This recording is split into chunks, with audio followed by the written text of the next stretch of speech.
Welcome back, Gypsies! Kangkong or water spinach is a fast growing plant here in the Philippines. With adequate water and sunlight, you can harvest kangkong multiple times. If you are interested to know how, then keep on watching.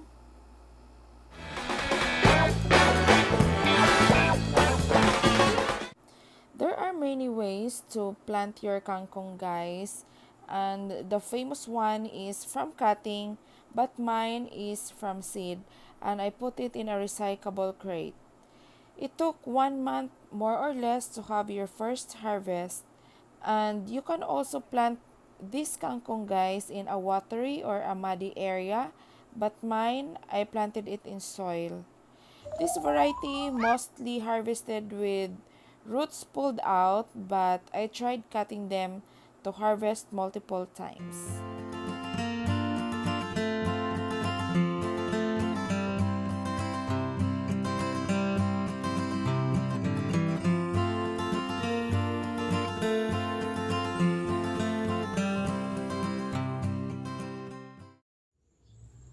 So we are done harvesting, guys.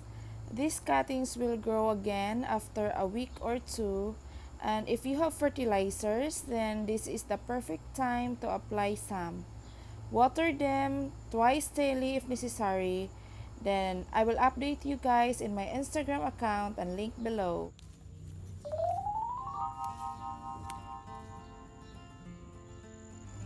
This bunch of leafy greens are our harvest for today. Such a nice feeling to grow your own food. Thanks much for watching and happy gardening!